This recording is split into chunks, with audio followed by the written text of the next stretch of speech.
عید الاضحیٰ یعنی بقرہ عید چاند کی 10 تاریخ کو بنائی جاتی ہے۔ عید الاضحیٰ ایک عربی شبد ہے جس کا مطلب ہے عید قربانی یعنی بلیدان کی بھاونا۔ اسے ابراہیم کی سنت بھی کہتے ہیں۔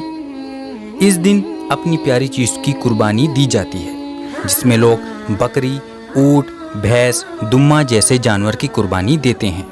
پر اس سب کے پیچھے کی کہانی کیا ہے؟ آپ سبھی کو چینل کیئر ود اسماعیل میں سواگت ہے، اور آج کی اس ویڈیو میں ہم جانیں گے کہ بقرہ عید کے پیچھے کی کہانی کیا ہے۔ کہتے ہیں خدا اپنے بندے کی آزمائش یعنی پریکشا کبھی نہ کبھی لیتا ہے۔ ایک بار حضرت ابراہیم آرام فرما رہے تھے، تبھی حضرت ابراہیم کو نیند آ گئی۔ تبھی خواب میں دیکھتے ہیں کہ اللہ کہتے ہیں کہ اے ابراہیم، میری راہ میں سب سے پیاری چیز کو قربان کر دو۔ آپ جب سو کر اٹھے تو آپ نے سوچا کہ اللہ کا خواب کبھی غلط نہیں ہو سکتا، تو آپ کے پاس کافی تعداد میں اونٹ ہوا کرتے تھے۔ آپ نے اللہ کی خدمت میں 100 اونٹوں کی قربانی کر دی۔ پر پھر رات کے خواب میں دیکھا کہ خدا کہتے ہیں کہ اے ابراہیم، اپنی سب سے پیاری عزیز چیز قربان کرو۔ صبح اٹھے تو سوچنے لگی کہ میری سب سے پیاری چیز تو میرا بیٹا اسماعیل ہے۔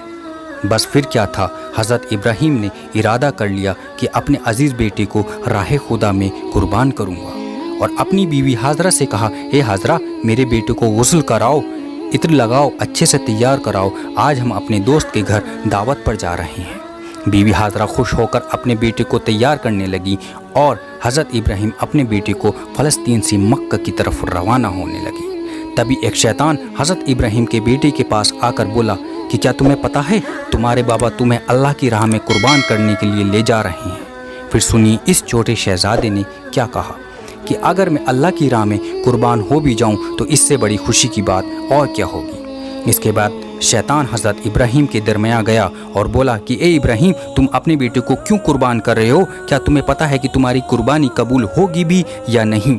یہ سننے کے بعد حضرت ابراہیم پتھر اٹھاتے ہیں اور شیطان پر لعنت کرتے ہوئے پتھر مارتے ہیں۔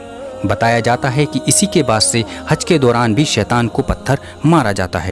پھر حضرت ابراہیم آگے بڑھتے ہوئے اپنے بیٹے سے کہتے ہیں، آپ کو پتہ ہے ہم آپ کو اللہ کے لیے قربان کرنے جا رہے ہیں۔ بیٹے حضرت اسماعیل کہنے لگے، بابا، اس سے بہتر میرے لیے کیا ہوگا کہ ایک اللہ کا نبی اللہ کے لیے قربان کرے۔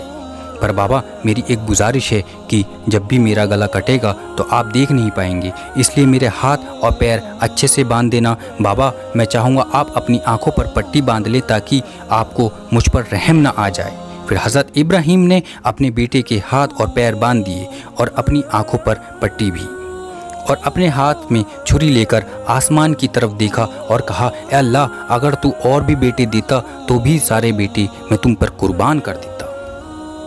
یہ کہہ کر جیسے ہی چھری بیٹے کی گردن پر لے جانے لگی تو اللہ نے فرشتے جبرائیل سے کہا کہ اے جبرائیل، جنت سے ایک جانور لے کر جاؤ اور اسماعیل کو ہٹا کر وہ جانور رکھ دو۔ ابراہیم اپنے امتحان میں پاس ہو گیا ہے۔ جیسے ہی ابراہیم نے چھری پھیری، پھیرتے پھیرتے خون بہنے لگا۔ اپنے آنکھوں سے پٹی کھولا تو دیکھتے ہیں کہ ان کا بیٹا صحیح سلامت ان کے پاس کھڑا ہے، اور نیچے دیکھا تو ایک دمہ یعنی بھیڑ قربان ہو چکا ہے۔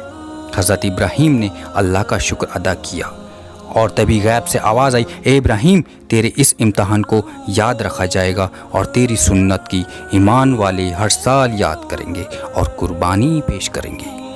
عید کے 70 دن بعد بقرہ عید بنایا جاتا ہے۔ ہندوستان، پاکستان، بنگلہ دیش سمیت اور بھی دیشوں میں یہ تہوار بنایا جاتا ہے۔ بقرہ عید میں ہوئے قربانی کے گوشت سے 3 حصے نکالے جاتے ہیں۔ پہلا حصہ غریبوں کے لیے، دوسرا حصہ رشتہ داروں کے لیے، اور تیسرا حصہ خود کے گھر اور مہمانوں کے لیے ہوتا ہے۔ میری آپ سبھی سے گزارش ہے کہ آپ لوگ بھی اگر قربانی کر رہے ہیں تو غریبوں کو ضرور دیں۔ میں آشا کرتا ہوں آپ کو یہ ویڈیو پسند آیا ہوگا۔ ہمارے چینل پہ اور الگ الگ طرح کی ویڈیو دیکھنے کے لیے چینل کو سبسکرائب کیجیے۔ تب تک کے لیے مجھے اجازت دیجیے۔ جے ہند، سلام، نمستے۔